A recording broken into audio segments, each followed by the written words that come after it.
खुद सायरा दरबार थी। उसे देखते हुए ध्रुव की आंखों में एक चमक सी आ गई और उसने कहा, कितनी खूबसूरत है वो। ये कहते हुए ईरा ने उसे सुन लिया था और जलन भरी नजरों से वो भी सायरा दरबार को देखने लगी। ध्रुव का मुंह खुला देखकर ईरा ने अपने हाथ से उसका मुंह बंद किया, जिसके बाद ध्रुव थोड़ा शर्मा रहा था। उसके गाल थोड़े लाल पड़ गए थे, जिसके साथ उसने ईरा से कहा, मुझे नहीं पता था कि दरबार परिवार हमारी यूथ सेरेमनी में आने वाला था। क्या तुम्हें ये बात पता थी?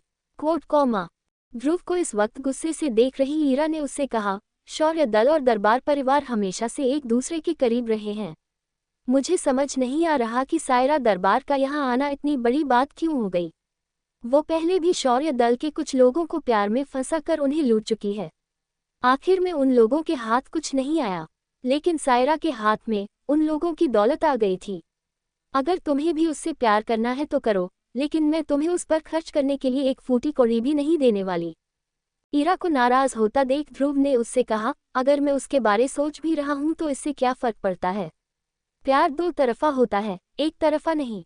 और वैसे भी वो मुझसे कम से कम 7-8 साल बड़ी है। क्या तुम्हें सच में लगता है हमारे बीच कुछ हो पाएगा? उद्धरण चिन्ह अल्पविराम। ईरा ने मुस्कुराते हुए उससे कहा, क्यों? कुछ लड़कियों को खुद से छोटे लड़के ही पसंद आते हैं ताकि वो उनका फायदा उठा सके थी। जिसके जवाब में ईरा ने कहा, तुम्हारी नसीहत के लिए शुक्रिया, लेकिन मुझे ध्रुव का साथ अच्छा लगता है। लेकिन कुछ लोग इस चीज को कभी नहीं समझ पाएंगे। ईरा की बात सुनकर सानवी के चेहरे का रंग उड़ सा गया था। वहां से जाने के पहले उसने ईरा से कहा, एक बार तुम मेसोडोरिया से बाहर निकलोगी तो तुम्हें समझ आएगा कि कितने लोग इससे कहीं ज्यादा ताकतवर हैं। उनसे मिलकर तुम्हारा दिल धड़कने लगेगा। लेकिन उसकी बात को बीच में ही काटते हुए ईरा ने कहा, तुम कुछ ज्यादा ही सोचती हो सानवी, और मेरे ख्याल तुमसे बहुत अलग है। अपनी बात खत्म न करने की वजह से सानवी और नाराज हो गई थी। वो समझ गई थी कि इन दोनों से बात करने का कोई मतलब नहीं था, इसलिए उसने दोनों की तरफ गुस्से भरी नजर से देखा और वहां से चली गई। नाराज हो चुकी सानवी को जाते हुए देख ध्रुव ने एक राहत की सांस ली और उसका गुस्से भरा चेहरा वापस नॉर्मल हो गया। उसने खुद से फुसफुसाते हुए कहा, मुझे ये लड़की बिल्कुल पसंद नहीं है। उसकी फुसफुसाहट सुनकर ईरा खुद को हंसने से रोक नहीं पाई। हंसते हुए उसने ध्रुव की तरफ देखा और कहा, सच कहूं तो मैं जानना चाहती हूं कि आखिर तुमने उसके साथ ऐसा क्या किया जो वो तुमसे इतनी चिढ़ी रहती है। मैं ये बात मान रही हूं कि तुमने एक बार उसे नहाते देख लिया था, लेकिन मुझे लगता है कि इसकी नाराजगी की वजह कुछ और ही है। क्यों, सही कहा ना मैंने? इस पर ध्रुव ने जवाब देते हुए कहा, मुझे कैसे मालूम होगा। ये कहते हुए ध्रुव ने अपने कंधे झटक कर देखा कि उसके पिता भी उसकी तरफ चलकर आ रहे थे। उन्होंने ध्रुव के करीब आकर उससे पूछा, ध्रुव बेटा सब ठीक तो है ना? मुझे यहाँ सानवी खड़ी दिखी थी, कहाँ गई वो? अरेंद्र की बात का जवाब देते हुए ध्रुव ने कहा, सब ठीक है बाबा, बस उस लड़की को देखकर मेरा खून खौल जाता है। तभी अरेंद्र ने उसे समझाने की कोशिश की, अगर ऐसा है तो फिर तुम उससे दूर ही रहा करो। उसका गुस्सा बचपन से बहुत बुरा है और अब तो वो एकलव्य रैंक की 3 सितारे वाली हो गई है। मैं अच्छी तरह से जानता हूं कि तुम दोनों की लड़ाई में हार किसकी होगी, और वो सानवी तो बिल्कुल नहीं है। और क्योंकि वो दल के बुजुर्ग की पोती है, इसलिए मैं भी उसे सजा नहीं दे सकता। ये सुनकर ध्रुव के चेहरे पर एक मुस्कुराहट आ गई। उसे लग रहा था कि वो सानवी को हरा सकता था, लेकिन पिता का अपमान न करते हुए उसने ज्यादा कुछ नहीं कहा।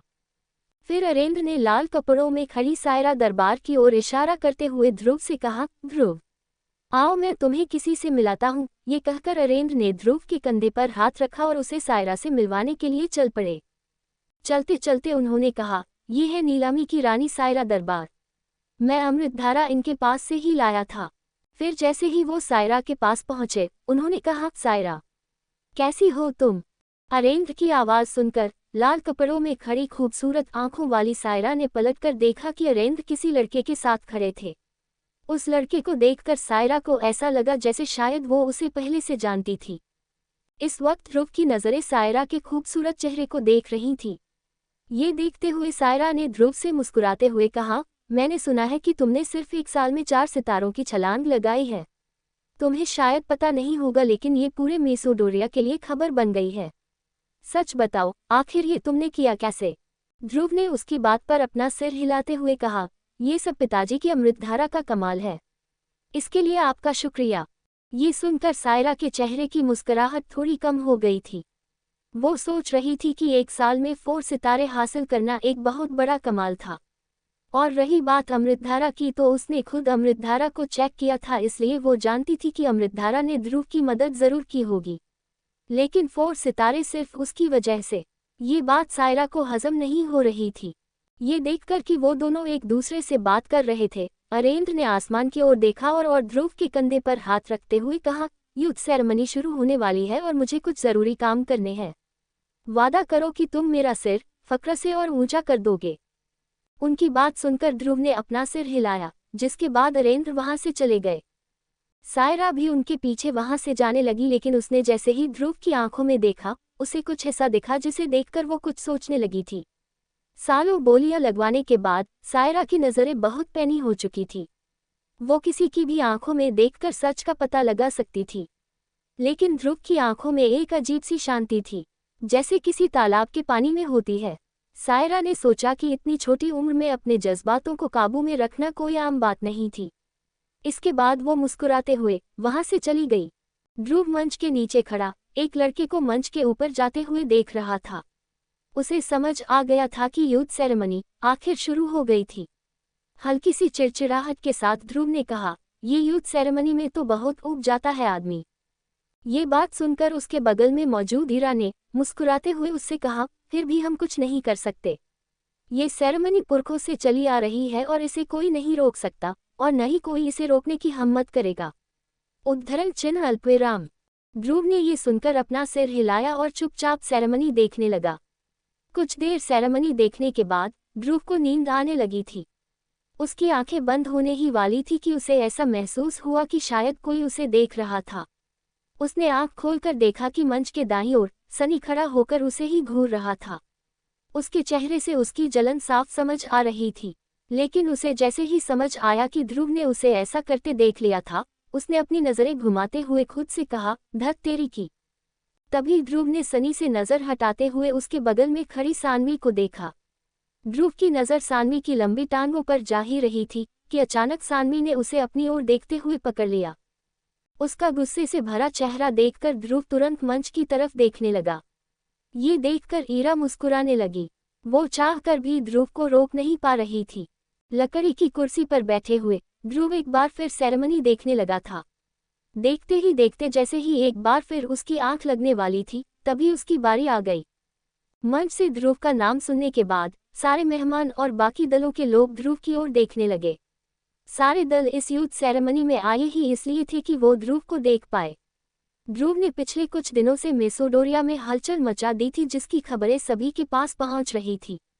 इसलिए सब ये देखना चाहते थे कि जो खबर उन्हें मिल रही थी वो सच थी या महज एक अफवाह। नाम लिए जाने के बाद ध्रुव ने अपनी आंखें बंद की और एक गहरी सांस ली। फिर जैसे ही उसने अपनी आंखें खोली, उसने देखा कि सब उसे ही देख रहे थे। ये देखकर उसने अपना सिर हिलाया और उठकर मंच पर जाने लगा। यूथ सेरेमनी का संचालन शौर्य दल के दूसरे सबसे बड़े बुजुर्ग कर रहे थे। वैसे तो उन्होंने कभी ध्रुव का साथ नहीं दिया था, लेकिन ध्रुव के पिछले नतीजे के बाद उन्हें ध्रुव से अब उम्मीद होने लगी थी। झुर्रियों वाली आंखों के साथ वो ध्रुव को देख रहे थे। ध्रुव अरेंद्र का बेटा तो था ही, लेकिन उसने दल के इतिहास में अपना नाम सुनहरे अक्षरों में लिखवा लिया था। फिर बुजुर्ग ने अपनी छड़ी से घुटनों पर बैठे ध्रुव के दोनों कंधों को बारी बारी से छुआ। उसके बाद उन्होंने किसी मंत्र का जाप किया और ध्रुव के सिर पर अपना हाथ रख लिया था। कुछ मिनट उन्होंने अपना हाथ नहीं हटाया था, तो बोर होकर ध्रुव ने अपनी आंखें बंद कर ली। फिर जैसे ही बुजुर्ग ने अपना हाथ उसके सर से हटाया, ध्रुव ने एक राहत की सांस ली। तभी उसे अपने माथे पर जलन महसूस होने लगी और वो समझ नहीं पा रहा था कि आखिर उस बुजुर्ग ने ये कैसे किया। फिर बुजुर्ग ने धीमी आवाज में ध्रुव से कहा, अब बारी है ध्रुव के टेस्ट की। ये कहकर उन्होंने अपने बगल में रखे शक्ति स्तंभ की तरफ इशारा किया। ध्रुव अच्छी तरह से जानता था कि बुजुर्ग क्या कहना चाहते थे। ये टेस्ट पिछले टेस्ट जैसा ही था। पिछले टेस्ट की वजह थी दल के सबसे होनहार लोगों को बाकियों से अलग करना। और इस वक्त यहाँ शौर्य दल के जितने भी लोग मौजूद थे, सब 7 सितारों के ऊपर ही थे। यूथ सेरेमनी का टेस्ट पिछले टेस्ट से ज्यादा सही था, क्योंकि ये टेस्ट खुद शौर्य दल के महादक्ष रन के बुजुर्ग करने वाले थे। ये दिखाता था कि लोगों के लिए युद्ध सेरेमनी कितना जरूरी था। जैसे ही बुजुर्ग ने आवाज लगाई, वहां मौजूद सारे सुस्त लोग मंच की ओर ध्यान देने लगे। मुख्य मंच के बगल में मेहमानों के लिए भी एक छोटा मंच बनाया गया था। वहां बैठे सब लोग ध्यान से ध्रुव की तरफ देख रहे थे।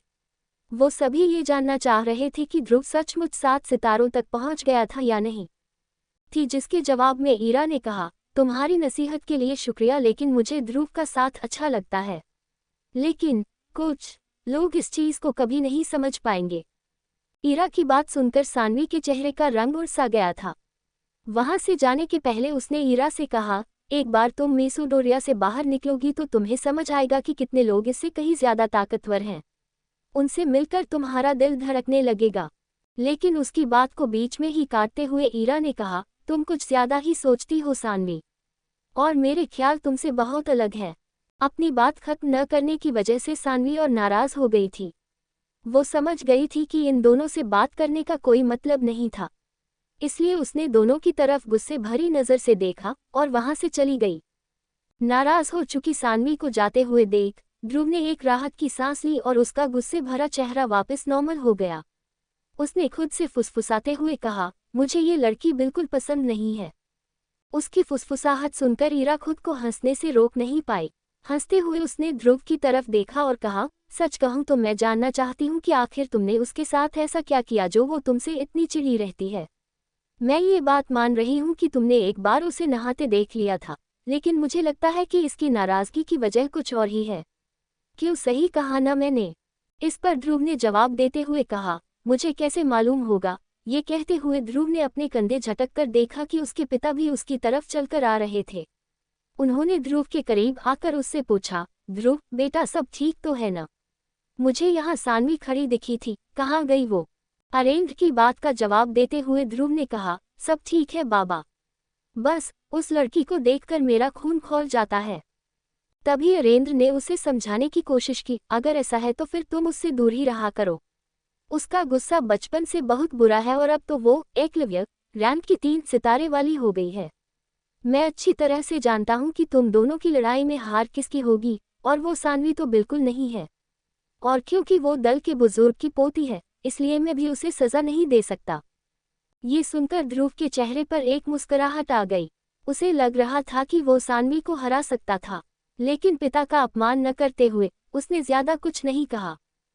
फिर अरेंद्र ने लाल कपड़ों में खड़ी सायरा दरबार की ओर इशारा करते हुए ध्रुव से कहा, ध्रुव आओ मैं तुम्हें किसी से मिलाता हूँ। ये कहकर अरेंद्र ने ध्रुव के कंधे पर हाथ रखा और उसे सायरा से मिलवाने के लिए चल पड़े। चलते चलते उन्होंने कहा, ये है नीलामी की रानी सायरा दरबार, मैं अमृतधारा इनके पास से ही लाया था। फिर जैसे ही वो सायरा के पास पहुंचे, उन्होंने कहा, सायरा कैसी हो तुम? अरेंद्र की आवाज सुनकर लाल कपड़ों में खड़ी खूबसूरत आंखों वाली सायरा ने पलटकर देखा कि अरेंद्र किसी लड़के के साथ खड़े थे। उस लड़के को देखकर सायरा को ऐसा लगा जैसे शायद वो उसे पहले से जानती थी। इस वक्त ध्रुव की नजरें सायरा के खूबसूरत चेहरे को देख रही थीं। ये देखते हुए सायरा ने ध्रुव से मुस्कुराते हुए कहा, मैंने सुना है कि तुमने सिर्फ 1 साल में 4 सितारों की छलांग लगाई है। तुम्हें शायद पता नहीं होगा, लेकिन ये पूरे मेसोडोरिया के लिए खबर बन गई है। सच बताओ, आखिर ये तुमने किया कैसे? ध्रुव ने उसकी बात पर अपना सिर हिलाते हुए कहा, ये सब पिताजी की अमृतधारा का कमाल है, इसके लिए आपका शुक्रिया। ये सुनकर सायरा के चेहरे की मुस्कुराहट थोड़ी कम हो गई थी। वो सोच रही थी कि 1 साल में 4 सितारे हासिल करना एक बहुत बड़ा कमाल था। और रही बात अमृतधारा की, तो उसने खुद अमृतधारा को चेक किया था, इसलिए वो जानती थी कि अमृतधारा ने ध्रुव की मदद जरूर की होगी। लेकिन 4 सितारे सिर्फ उसकी वजह से, ये बात सायरा को हजम नहीं हो रही थी। ये देखकर कि वो दोनों एक दूसरे से बात कर रहे थे, अरेंद्र ने आसमान की ओर देखा और ध्रुव के कंधे पर हाथ रखते हुए कहा, युद्ध सेरेमनी शुरू होने वाली है और मुझे कुछ जरूरी काम करने हैं। वादा करो कि तुम मेरा सिर फक्र से और ऊंचा कर दोगे। उनकी बात सुनकर ध्रुव ने अपना सिर हिलाया, जिसके बाद अरेंद्र वहां से चले गए। सायरा भी उनके पीछे वहां से जाने लगी, लेकिन उसने जैसे ही ध्रुव की आंखों में देखा, उसे कुछ ऐसा दिखा जिसे देखकर वो कुछ सोचने लगी थी। सालों बोलियां लगवाने के बाद सायरा की नज़रें बहुत पैनी हो चुकी थी। वो किसी की भी आंखों में देखकर सच का पता लगा सकती थी, लेकिन ध्रुव की आंखों में एक अजीब सी शांति थी। जैसे किसी तालाब के पानी में होती है। सायरा ने सोचा कि इतनी छोटी उम्र में अपने जज्बातों को काबू में रखना कोई आम बात नहीं थी। इसके बाद वो मुस्कुराते हुए वहां से चली गई। ध्रुव मंच के नीचे खड़ा एक लड़के को मंच के ऊपर जाते हुए देख रहा था। उसे समझ आ गया था कि यूथ सेरेमनी आखिर शुरू हो गई थी। हल्की सी चिड़चिड़ाहट के साथ ध्रुव ने कहा, ये यूथ सेरेमनी में तो बहुत ऊब जाता है आदमी। ये बात सुनकर उसके बगल में मौजूद ईरा ने मुस्कुराते हुए उससे कहा, फिर भी हम कुछ नहीं कर सकते। ये सेरेमनी पुरखों से चली आ रही है और इसे कोई नहीं रोक सकता और न ही कोई इसे रोकने की हिम्मत करेगा। उद्धरण चिन्ह अल्पविराम। ध्रुव ने ये सुनकर अपना सिर हिलाया और चुपचाप सेरेमनी देखने लगा। कुछ देर सेरेमनी देखने के बाद ध्रुव को नींद आने लगी थी। उसकी आंखें बंद होने ही वाली थी कि उसे ऐसा महसूस हुआ कि शायद कोई उसे देख रहा था। उसने आंख खोलकर देखा कि मंच के दाईं ओर सनी खड़ा होकर उसे ही घूर रहा था। उसके चेहरे से उसकी जलन साफ समझ आ रही थी, लेकिन उसे जैसे ही समझ आया कि ध्रुव ने उसे ऐसा करते देख लिया था, उसने अपनी नज़रें घुमाते हुए खुद से कहा, धत तेरी की। तभी ध्रुव ने सनी से नज़र हटाते हुए उसके बगल में खड़ी सानवी को देखा। ध्रुव की नज़र सानवी की लंबी टांगों पर जा ही रही थी कि अचानक सानवी ने उसे अपनी ओर देखते हुए पकड़ लिया। उसका गुस्से से भरा चेहरा देखकर ध्रुव तुरंत मंच की तरफ देखने लगा। ये देखकर ईरा मुस्कुराने लगी। वो चाहकर भी ध्रुव को रोक नहीं पा रही थी। लकड़ी की कुर्सी पर बैठे हुए ध्रुव एक बार फिर सेरेमनी देखने लगा था। देखते ही देखते जैसे ही एक बार फिर उसकी आंख लगने वाली थी, तभी उसकी बारी आ गई। मंच से ध्रुव का नाम सुनने के बाद सारे मेहमान और बाकी दलों के लोग ध्रुव की ओर देखने लगे। सारे दल इस यूथ सेरेमनी में आए ही इसलिए थे कि वो ध्रुव को देख पाए। ध्रुव ने पिछले कुछ दिनों से मेसोडोरिया में हलचल मचा दी थी, जिसकी खबरें सभी के पास पहुंच रही थी। इसलिए सब ये देखना चाहते थे कि जो खबर उन्हें मिल रही थी वो सच थी या महज एक अफवाह। नाम लिए जाने के बाद ध्रुव ने अपनी आंखें बंद की और एक गहरी सांस ली। फिर जैसे ही उसने अपनी आंखें खोली, उसने देखा कि सब उसे ही देख रहे थे। ये देखकर उसने अपना सिर हिलाया और उठकर मंच पर जाने लगा। यूथ सेरेमनी का संचालन शौर्य दल के दूसरे सबसे बड़े बुजुर्ग कर रहे थे। वैसे तो उन्होंने कभी ध्रुव का साथ नहीं दिया था, लेकिन ध्रुव के पिछले नतीजे के बाद उन्हें ध्रुव से अब उम्मीद होने लगी थी। झुर्रियों वाली आंखों के साथ वो ध्रुव को देख रहे थे। ध्रुव वीरेंद्र का बेटा तो था ही, लेकिन उसने दल के इतिहास में अपना नाम सुनहरे अक्षरों में लिखवा लिया था। फिर बुजुर्ग ने अपनी छड़ी से घुटनों पर बैठे ध्रुव के दोनों कंधों को बारी बारी से छुआ। उसके बाद उन्होंने किसी मंत्र का जाप किया और ध्रुव के सिर पर अपना हाथ रख लिया था। कुछ मिनट उन्होंने अपना हाथ नहीं हटाया था तो बोर होकर ध्रुव ने अपनी आंखें बंद कर ली। फिर जैसे ही बुजुर्ग ने अपना हाथ उसके सर से हटाया, ध्रुव ने एक राहत की सांस ली। तभी उसे अपने माथे पर जलन महसूस होने लगी और वो समझ नहीं पा रहा था कि आखिर उस बुजुर्ग ने ये कैसे किया। फिर बुजुर्ग ने धीमी आवाज में ध्रुव से कहा, अब बारी है ध्रुव के टेस्ट की। ये कहकर उन्होंने अपने बगल में रखे शक्ति स्तंभ की तरफ इशारा किया। ध्रुव अच्छी तरह से जानता था कि बुजुर्ग क्या कहना चाहते थे। ये टेस्ट पिछले टेस्ट जैसा ही था। पिछले टेस्ट की वजह थी दल के सबसे होनहार लोगों को बाकियों से अलग करना। और इस वक्त यहाँ शौर्य दल के जितने भी लोग मौजूद थे, सब 7 सितारों के ऊपर ही थे। यूथ सेरेमनी का टेस्ट पिछले टेस्ट से ज्यादा सही था, क्योंकि ये टेस्ट खुद शौर्य दल के महादक्ष रैंक के बुजुर्ग करने वाले थे। ये दिखाता था कि लोगों के लिए यूथ सेरेमनी कितना जरूरी था। जैसे ही बुजुर्ग ने आवाज लगाई, वहां मौजूद सारे सुस्त लोग मंच की ओर ध्यान देने लगे। मुख्य मंच के बगल में मेहमानों के लिए भी एक छोटा मंच बनाया गया था। वहां बैठे सब लोग ध्यान से ध्रुव की तरफ देख रहे थे। वो सभी ये जानना चाह रहे थे कि ध्रुव सचमुच 7 सितारों तक पहुंच गया था या नहीं। जिसके जवाब में ईरा ने कहा, तुम्हारी नसीहत के लिए शुक्रिया, लेकिन मुझे ध्रुव का साथ अच्छा लगता है। लेकिन कुछ लोग इस चीज को कभी नहीं समझ पाएंगे। ईरा की बात सुनकर सानवी के चेहरे का रंग उड़ सा गया था। वहां से जाने के पहले उसने ईरा से कहा, एक बार तुम मेसोडोरिया से बाहर निकलोगी तो तुम्हें समझ आएगा कि कितने लोग इससे कहीं ज्यादा ताकतवर हैं। उनसे मिलकर तुम्हारा दिल धड़कने लगेगा। लेकिन उसकी बात को बीच में ही काटते हुए ईरा ने कहा, तुम कुछ ज्यादा ही सोचती हो सानवी, और मेरे ख्याल तुमसे बहुत अलग है। अपनी बात खत्म न करने की वजह से सानवी और नाराज हो गई थी। वो समझ गई थी कि इन दोनों से बात करने का कोई मतलब नहीं था। इसलिए उसने दोनों की तरफ गुस्से भरी नजर से देखा और वहां से चली गई। नाराज हो चुकी सानवी को जाते हुए देख ध्रुव ने एक राहत की सांस ली और उसका गुस्से भरा चेहरा वापस नॉर्मल हो गया। उसने खुद से फुसफुसाते हुए कहा, मुझे ये लड़की बिल्कुल पसंद नहीं है। उसकी फुसफुसाहट सुनकर ईरा खुद को हंसने से रोक नहीं पाई। हंसते हुए उसने ध्रुव की तरफ देखा और कहा, सच कहूं तो मैं जानना चाहती हूँ कि आखिर तुमने उसके साथ ऐसा क्या किया जो वो तुमसे इतनी चिढ़ी रहती है। मैं ये बात मान रही हूँ कि तुमने एक बार उसे नहाते देख लिया था, लेकिन मुझे लगता है कि इसकी नाराजगी की वजह कुछ और ही है। क्यों, सही कहा ना मैंने? इस पर ध्रुव ने जवाब देते हुए कहा, मुझे कैसे मालूम होगा। ये कहते हुए ध्रुव ने अपने कंधे झटक कर देखा कि उसके पिता भी उसकी तरफ चलकर आ रहे थे। उन्होंने ध्रुव के करीब आकर उससे पूछा, ध्रुव बेटा सब ठीक तो है ना? मुझे यहाँ सानवी खड़ी दिखी थी, कहाँ गई वो? अरेंद्र की बात का जवाब देते हुए ध्रुव ने कहा, सब ठीक है बाबा, बस उस लड़की को देखकर मेरा खून खौल जाता है। तभी अरेंद्र ने उसे समझाने की कोशिश की, अगर ऐसा है तो फिर तुम उससे दूर ही रहा करो। उसका गुस्सा बचपन से बहुत बुरा है और अब तो वो एकलव्य रैंक की 3 सितारे वाली हो गई है। मैं अच्छी तरह से जानता हूँ कि तुम दोनों की लड़ाई में हार किसकी होगी, और वो सानवी तो बिल्कुल नहीं है। और क्योंकि वो दल के बुजुर्ग की पोती है, इसलिए मैं भी उसे सजा नहीं दे सकता। ये सुनकर ध्रुव के चेहरे पर एक मुस्कुराहट आ गई। उसे लग रहा था कि वो सानवी को हरा सकता था, लेकिन पिता का अपमान न करते हुए उसने ज्यादा कुछ नहीं कहा। फिर अरेंद्र ने लाल कपड़ों में खड़ी सायरा दरबार की ओर इशारा करते हुए ध्रुव से कहा, ध्रुव आओ मैं तुम्हें किसी से मिलाता हूँ। ये कहकर अरेंद्र ने ध्रुव के कंधे पर हाथ रखा और उसे सायरा से मिलवाने के लिए चल पड़े। चलते चलते उन्होंने कहा, ये है नीलामी की रानी सायरा दरबार। मैं अमृतधारा इनके पास से ही लाया था। फिर जैसे ही वो सायरा के पास पहुंचे, उन्होंने कहा, सायरा कैसी हो तुम? अरेंद्र की आवाज सुनकर लाल कपड़ों में खड़ी खूबसूरत आंखों वाली सायरा ने पलटकर देखा कि अरेंद्र किसी लड़के के साथ खड़े थे। उस लड़के को देखकर सायरा को ऐसा लगा जैसे शायद वो उसे पहले से जानती थी।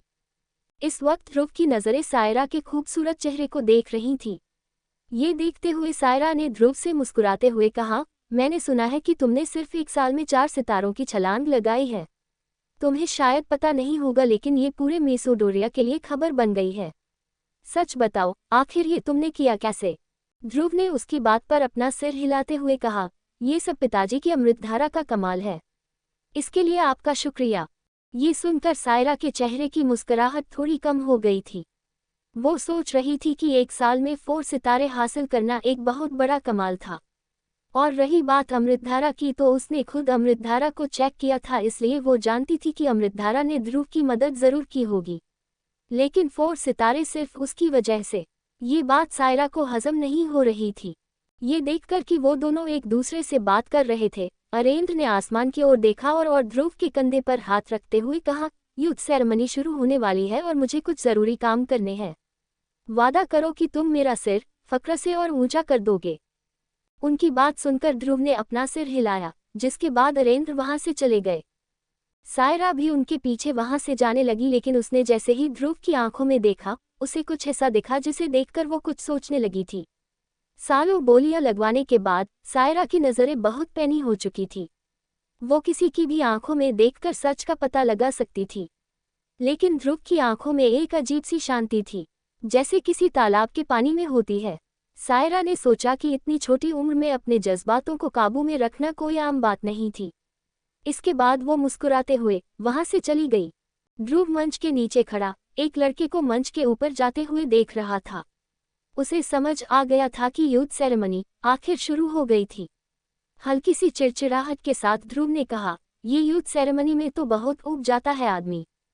ये बात सुनकर उसके बगल में मौजूद हीरा ने मुस्कुराते हुए उससे कहा, फिर भी हम कुछ नहीं कर सकते।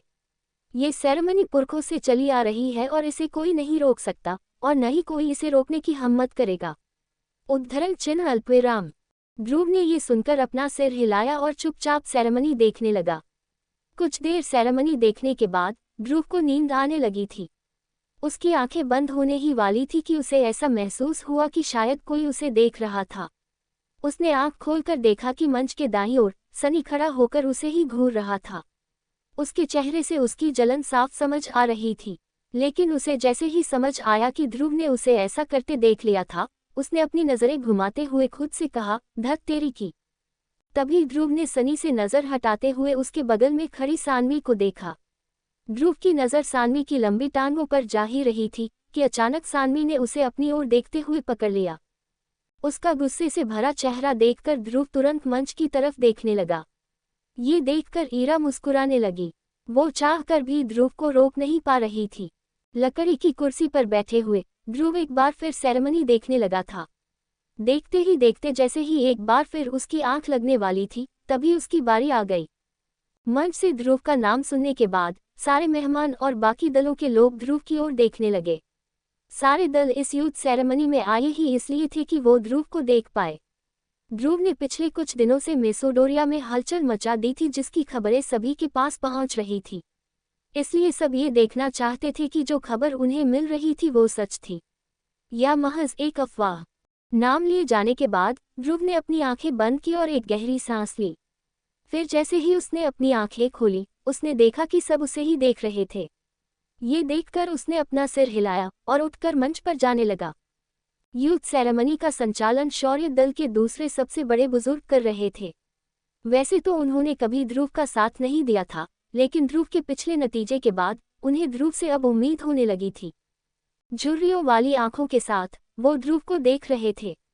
ध्रुव वीरेंद्र का बेटा तो था ही, लेकिन उसने दल के इतिहास में अपना नाम सुनहरे अक्षरों में लिखवा लिया था। फिर बुजुर्ग ने अपनी छड़ी से घुटनों पर बैठे ध्रुव के दोनों कंधों को बारी बारी से छुआ। उसके बाद उन्होंने किसी मंत्र का जाप किया और ध्रुव के सिर पर अपना हाथ रख लिया था। कुछ मिनट उन्होंने अपना हाथ नहीं हटाया था तो बोर होकर ध्रुव ने अपनी आंखें बंद कर ली। फिर जैसे ही बुजुर्ग ने अपना हाथ उसके सर से हटाया, ध्रुव ने एक राहत की सांस ली। तभी उसे अपने माथे पर जलन महसूस होने लगी और वो समझ नहीं पा रहा था कि आखिर उस बुजुर्ग ने ये कैसे किया। फिर बुजुर्ग ने धीमी आवाज में ध्रुव से कहा, अब बारी है ध्रुव के टेस्ट की। ये कहकर उन्होंने अपने बगल में रखे शक्ति स्तंभ की तरफ इशारा किया। ध्रुव अच्छी तरह से जानता था कि बुजुर्ग क्या कहना चाहते थे। ये टेस्ट पिछले टेस्ट जैसा ही था। पिछले टेस्ट की वजह थी दल के सबसे होनहार लोगों को बाकियों से अलग करना। और इस वक्त यहाँ शौर्य दल के जितने भी लोग मौजूद थे, सब 7 सितारों के ऊपर ही थे। यूथ सेरेमनी का टेस्ट पिछले टेस्ट से ज्यादा सही था, क्योंकि ये टेस्ट खुद शौर्य दल के महादक्ष रैंक के बुजुर्ग करने वाले थे। ये दिखाता था कि लोगों के लिए यूथ सेरेमनी कितना जरूरी था।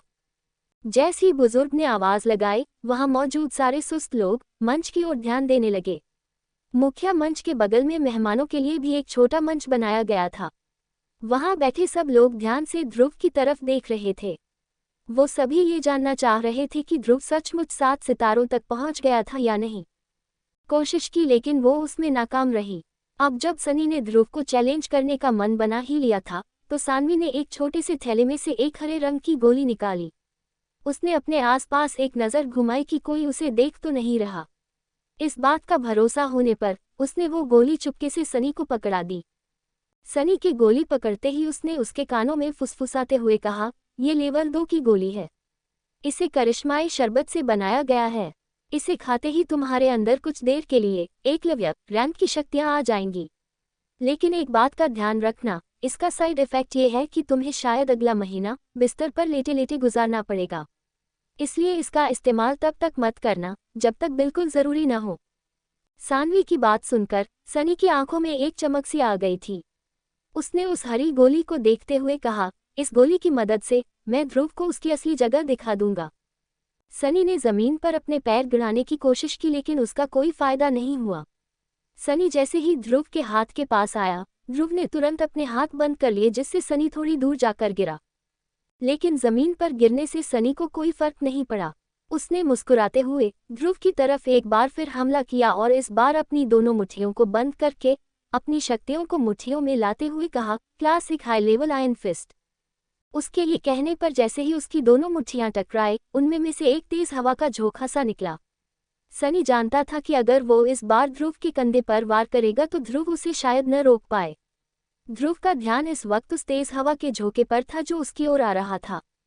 आयरन फिस्ट एक हाई लेवल तकनीक थी जिसमें ज्यादा शक्तियों की जरूरत नहीं होती, लेकिन इसे आजमाने के लिए कम से कम 7 सितारों की जरूरत होती है। फिर जैसे ही ध्रुव को वो तेज हवा का झोंका अपने चेहरे पर महसूस हुआ, ध्रुव समझ गया था कि सनी उस झोंके के पीछे छिपकर हमला करने वाला था। इसलिए ध्रुव ने अपने दोनों हाथ आगे लाते हुए कहा, क्लास 2 फायर पाम।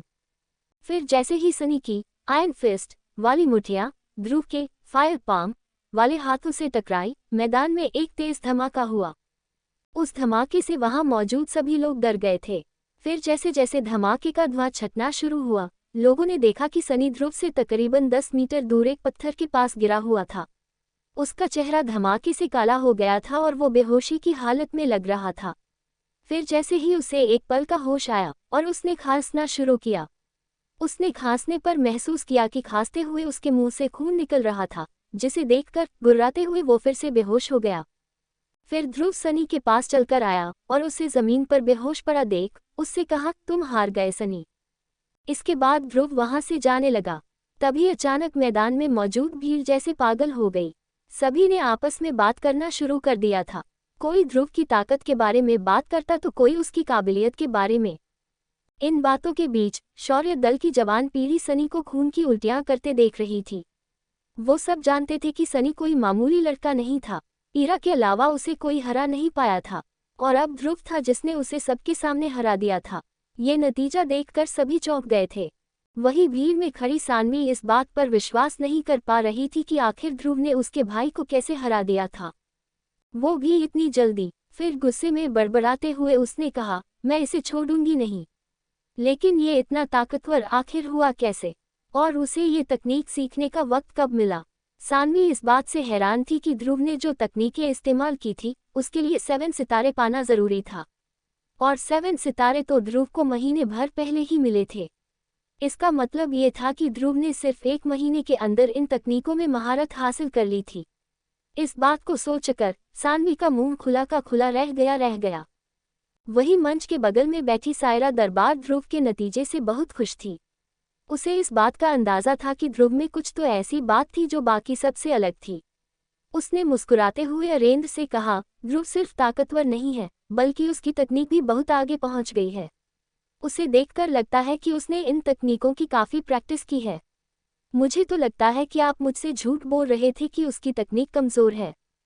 सायरा की बात सुनकर अरेंद्र भी मुस्कुराने से खुद को रोक नहीं पाए। वैसे उनकी बात सच थी। तकनीक सीखने के लिए एक ट्रेनर की ज़रूरत होती है, और सायरा को मन ही मन लग रहा था कि खुद अरेंद्र ने ध्रुव को ट्रेन किया होगा और वो सायरा से ये बात छुपाना चाह रहे थे। वही अरेंद्र की हंसी की वजह थी कि उन्हें भरोसा नहीं हो रहा था कि आखिर ध्रुव ने ये तकनीकें सीखी कहाँ से थी। इनमें से कुछ तकनीकें तो उन्हें भी नहीं आती थी। शौर्य दल की तमाम तकनीकों को जानने के बाद भी अरेंद्र ने ध्रुव की तकनीकों को पहली बार देखा था। इसलिए अरेंद्र को ये बात समझ आई कि ध्रुव ने आज जिन क्लास 2 की तकनीकों का इस्तेमाल किया था वो तकनीकें शौर्य दल की तो नहीं थी। अगर ऐसा था तो ध्रुव ने वो तकनीकें सीखी कैसे और किससे। ये सोचते हुए अरेंद्र ने मेसोडोरिया के सबसे अच्छे ट्रेनर्स की तरफ देखा जो भीड़ में बैठे हुए थे। लेकिन वो लोग भी हैरान होकर अरेंद्र को देख रहे थे, क्योंकि वो भी ये जानना चाहते थे कि आखिर ध्रुव ने ऐसी तकनीकें सीखी कहाँ से थी। अरेंद्र समझ गए थे कि ये तकनीकें मेसोडोरिया के किसी ट्रेनर ने तो ध्रुव को नहीं सिखाई थी, क्योंकि वो खुद इतने हैरान होकर ध्रुव को देख रहे थे। इसका मतलब ध्रुव किसी बाहर के आदमी से ट्रेनिंग ले रहा था। लेकिन कौन? ये सोचते हुए अरेंद्र ने ध्रुव की तरफ देखा और खुद से कहा, इस लड़के ने अपने पास न जाने कितने राज छुपा कर रखे हैं। मदद नहीं की। फिर अपने हाथों को जेब में डालते हुए वो मंच के पास पहुंचा और महादक्ष बुजुर्ग को देखते हुए कहा, क्या अब लड़ाई खत्म हुई? ध्रुव की हिम्मत भरी आवाज सुनकर बुजुर्ग ज्यादा कुछ कह नहीं पाए और सिर्फ अपने सिर हिलाते रहे। फिर जैसे ही ध्रुव मुड़कर जाने लगा, उसे मैदान के किसी कोने से आवाज आई, वहीं रुक जाओ ध्रुव। ये सुनकर ध्रुव ने पलटकर देखा कि आखिर कौन उसे पुकार रहा था। तभी उसे दिखा कि सानवी खून से रंगे हाथों के साथ ध्रुव की ओर चलते हुए आ रही थी। उसकी आंखों में गुस्सा और आवाज में बदले की भावना थी। ये देखकर मंच पर से बुजुर्ग ने आवाज लगाई, सानवी अब तुम क्या चाहती हो? लेकिन सानवी ने बुजुर्ग की बात को नजरअंदाज कर ध्रुव से आगे कहा, तुम अपने भाई को इतनी बेरहमी से कैसे मार सकते हो? सानवी की बात सुनकर ध्रुव को हंसी आ गई। उसने मुस्कुराते हुए सानवी से कहा, क्या भाई का रिश्ता तो इसने तभी खत्म कर दिया था जब इसने चैलेंज के कानून तोड़े थे। तुम्हें क्या लगता है किसी ने नहीं देखा उसने क्या किया? उसने एक बार चैलेंज हारने के बाद चीटिंग का रास्ता अपना लिया। हम सब जानते हैं कि इसने करिश्माई गोली खाई थी, जिससे इसकी ताकत इतनी बढ़ गई थी। क्या गोली खाते वक्त उसे भाई का ख्याल नहीं आया? अगर उसकी जगह मैं वहां पड़ा होता, तो क्या सनी से भी तुम इतना ही गुस्सा होती?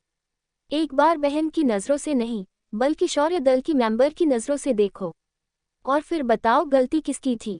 एक के बाद एक सवाल पूछे जाने पर सानवी थोड़ा सहम गई थी, लेकिन उसका गुस्सा अभी शांत नहीं हुआ था। उसने उसी गुस्से के साथ ध्रुव की आंखों में देखते हुए कहा, मुझे तुम्हारा लेक्चर नहीं सुनना है। मैं सिर्फ इतना जानती हूँ कि तुमने मेरे भाई को जख्मी किया है और इसलिए अब मैं तुम्हें चैलेंज करती हूँ। अगर तुझमें हिम्मत है तो मेरा चैलेंज एक्सेप्ट कर। सानवी की चैलेंज वाली बात सुनकर मंच पर से बुजुर्ग ने उसे डांटते हुए कहा, सानवी, अपना चैलेंज तुरंत वापस लो। ये जगह तुम्हारे चैलेंज के लिए नहीं है। यहाँ सिर्फ एकलव्य रैंक से कम वाले किसी को चैलेंज कर सकते हैं। लेकिन सानवी तो उनकी बात मानने से रही। उसने गुस्से में अपना निचला होंठ दांतों से दबाते हुए ध्रुव से कहा, हिम्मत है तो मुझसे लड़कर दिखाओ। ध्रुव के दिमाग में इस वक्त बहुत कुछ चल रहा था। उसने सोचा क्या सानवी पागल हो गई थी? ध्रुव कुछ देर पहले उसके भाई से लड़ा था, जिसके कारण वो अब थक गया था, और अब उसे अपनी हिम्मत साबित करने के लिए एकलव्य रैंक की 3 सितारों वाली लड़की से लड़ना होगा, जिसका नतीजा उसके लिए हार ही होना था। लेकिन ध्रुव को उकसाते हुए सानवी ने आगे कहा, क्या तुम एक लड़की के चैलेंज से घबरा गए? क्या मेसोडोरिया का शिरोमणि एक लड़की से डर गया? ध्रुव को साफ समझ आ रहा था कि सानवी उसे उकसाने की कोशिश कर रही थी, लेकिन अब बात उसकी इज्जत की थी, क्योंकि सानवी ने सभी के सामने ध्रुव को ललकारा था। ध्रुव ने चैलेंज एक्सेप्ट करने के लिए जैसे ही अपना कदम बढ़ाया, तो उसे अपने पीछे किसी के हंसने की आवाज़ सुनाई दी। फिर जैसे ही ध्रुव ने चौंकते हुए पीछे मुड़कर देखा, तो उसे दिखा कि ईरा हंसते हुए उसके पास आ रही थी। ईरा जैसे ही ध्रुव के पास पहुंची, उसने सानवी को देखते हुए कहा, सानवी, तुम देख रही हो कि ध्रुव इतना थक चुका है, फिर भी तुम उसे चैलेंज कर रही हो। ये तो एक थके आदमी का फायदा उठाना हुआ। अगर तुम सच में लड़ना चाहती हो तो क्यों न मेरे साथ दो दो हाथ हो जाए। ईरा की बात सुनकर ध्रुव ने उसे पीछे करते हुए उससे कहा, तुम्हें यहाँ आने की क्या जरूरत थी ईरा? ईरा ने ध्रुव की बात का कोई जवाब नहीं दिया और चुपचाप सानवी को देखती रही। फिर उसने जैसे सानवी को उकसाना शुरू किया, सानवी, एक तो तुम ध्रुव से उम्र में भी बड़ी हो और ऊपर से ट्रेनिंग के लिए अकेडमी भी गई हो। इन बातों को देखते हुए मुझे तुम्हारा चैलेंज सही नहीं लग रहा है, और अगर तुम्हारी इतनी ही हारने की इच्छा हो रही है तो मुझे तुम्हें हराकर बहुत खुशी मिलेगी। उद्धरण चिन्ह। बात सुनकर ध्रुव ने सायरा की तरफ देखना बंद कर दिया था, लेकिन ईरा अभी भी उस तरफ देख रही थी। तभी अचानक उसे कोई दिखा और चौंकते हुए ईरा ने कहा, ये यहाँ क्या कर रही है? इतना कहने के बाद उसने फिर से ध्रुव पर धावा बोल दिया। ध्रुव ने आज से पहले ऐसा किसी को नहीं देखा था जो इतनी फुर्ती से हमला करता था।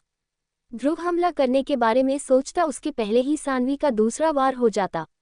ध्रुव सिर्फ उसकी मार से बचता रहा। वो इतनी तेज लातें चला रही थी कि जमीन पर गिरी पत्तियां और धूल भी हवा में उड़ने लगे थे।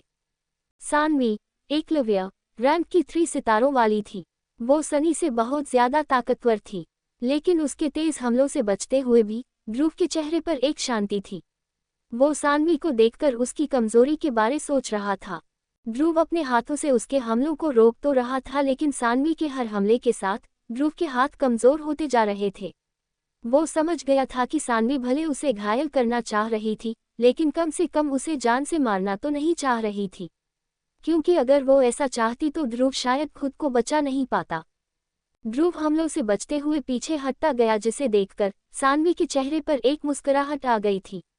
उसे अपनी ताकत पर गुरूर था और वो ध्रुव का मजाक बनाना चाह रही थी। फिर उसने 2 कदम पीछे लिए ताकि लंबी छलांग मारकर ध्रुव पर हमला कर सके। लेकिन जैसे ही उसने ध्रुव की तरफ छलांग लगाई, ध्रुव ने अपने हाथों को सामने लाते हुए कहा, वैक्यूम हैंड। उसके ये कहते ही उसके हाथ पर शक्ति मंडराने लगी और सानवी उसकी ओर खींची चली जा रही थी। उसने खुद को रोकने की कोशिश की, लेकिन ध्रुव को उस तकनीक में महारत हासिल होने लगी थी, जिस वजह से वो खुद को रोक नहीं पाई। फिर जैसे ही वो हवा में ध्रुव से 2 फुट की दूरी थी, ध्रुव ने अपने हाथ नीचे कर लिए और सानवी जोर से जमीन पर गिरी। ध्रुव की शक्तियों को अचानक महसूस कर सानवी दंग रह गई थी। उसे इस बात पर भरोसा नहीं हुआ कि कोई शून्य रैंक का लड़का इतना ताकतवर कैसे हो सकता है। वो जमीन पर गिरी हुई उठने के बारे में सोच ही रही थी कि अचानक उसे सूरज की तेज रोशनी में उसकी ओर तेजी से आता ध्रुव दिखा, जिसने गुस्से के साथ सानवी से कहा, अब मैं तुम्हें बताता हूँ कि मैं क्या कर सकता हूँ। ये कहकर वो सानवी पर उछल पड़ा और उसके दोनों हाथों को अपने हाथों से पकड़ लिया। सबसे पहले तो ध्रुव ने सारे रास्तों की तरफ एक नज़र घुमाई और फिर अग्निपथ के सामने जाकर खड़ा हो गया। तभी उसे कुछ महसूस हुआ और उसने पीछे मुड़ते हुए देखा कि ईरा इस वक्त शर्म से लाल हो रखी थी। ये देखकर उसने ईरा से पूछा, ईरा, सब ठीक तो है ना? ध्रुव के सवाल से जैसे ईरा का सपना टूटा और वो हकीकत में आई। उसने तुरंत ध्रुव से कहा, हाँ मैं ठीक हूँ। मुझे क्या हुआ? अब जल्दी करो, हमें जल्द शक्तियाँ ढूंढनी होगी। ईरा ने ध्यान नहीं दिया था, लेकिन ध्रुव के सवाल से उसका चेहरा और ज्यादा लाल हो गया था। उसने जल्दी से चलना शुरू किया ताकि ध्रुव की नज़र उसके चेहरे पर न जाए, लेकिन ध्रुव उसे अच्छे से देख चुका था और इसलिए उसे समझ नहीं आया कि आखिर ईरा इतनी लाल क्यों दिख रही थी। इस बात को भुलाते हुए उसने सामने देख रहे अग्निपथ की ओर इशारा किया और ईरा से कहा, चलो अंदर चलते हैं। पहले वाला ध्रुव होता तो बात कुछ और होती, लेकिन अब ध्रुव समझदार हो चुका था। वो समझने लगा था कौन उसका अपना था और कौन पराया। ध्रुव को जाते हुए देख काव्या चलते चलते हैरानी में रुक गई। उसका मुंह खुला का खुला रह गया क्योंकि उसने ध्रुव से ऐसी उम्मीद बिल्कुल नहीं की थी।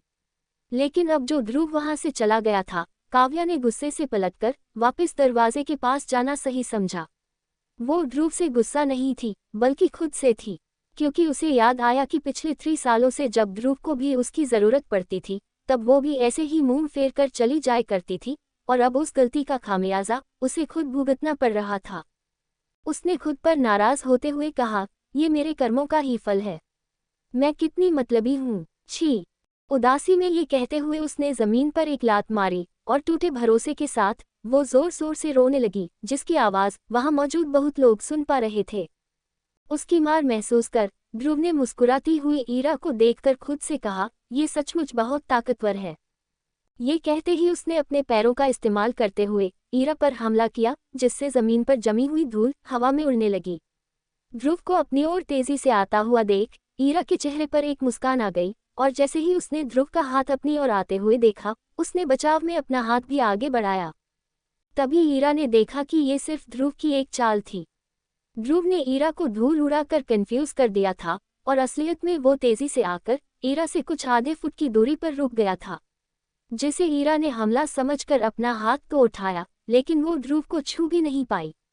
इस चाल को देखकर वो इम्प्रेस हो गई थी। उसे समझ आ गया था कि ध्रुव अपनी तेजी के साथ अब खेलने लगा था। लेकिन जैसे ही ईरा को लगा कि लड़ाई खत्म थी, ध्रुव ने अपना हाथ उठाते हुए ईरा की तरफ छलांग मारते हुए कहा, ऑक्टेन ब्लास्ट। ध्रुव को इतना परेशान होते देख विदुर ने गौर से उसे देखा और कहा, सच कहूं, इन सामानों को इकट्ठा करना तुम्हारी परेशानी है, मेरी नहीं। मेरा काम सिर्फ सबसे अच्छा पाउडर बनाने का है। ये सुनकर ध्रुव को गुस्सा आ गया। वो अपनी मजबूरी विदुर को समझाने की कोशिश कर रहा था, लेकिन विदुर के माथे पर इस बात को लेकर एक शिकन तक नहीं दिखाई दी थी। तभी ध्रुव ने गुस्से में बड़बड़ाते हुए कहा, आचार्य आप ठीक तो हैं? अरे मैं कह रहा हूँ कि हर चीज़ का दाम बहुत ज़्यादा है। अगर सच में मुझे बहुत सारे पाउडर की ज़रूरत है तो शायद पूरे शौर्य दल के खजाने में इतने सोने के सिक्के नहीं होंगे जितने आप सामान खरीदने के लिए चाहते हैं। उद्धरण चिन्ह अल्पविराम। तभी ध्रुव को कुछ याद आया और उसने बहुत निराश होते हुए अपने तकिए के नीचे से एक हरे रंग का कार्ड निकाला और विदुर से कहा, मेरे पास तो सिर्फ 10,000 सिक्के बाकी हैं जो हमने अमृतधारा बेचकर कमाए थे, और इतने में तो शायद एक ही चीज़ आ पाए।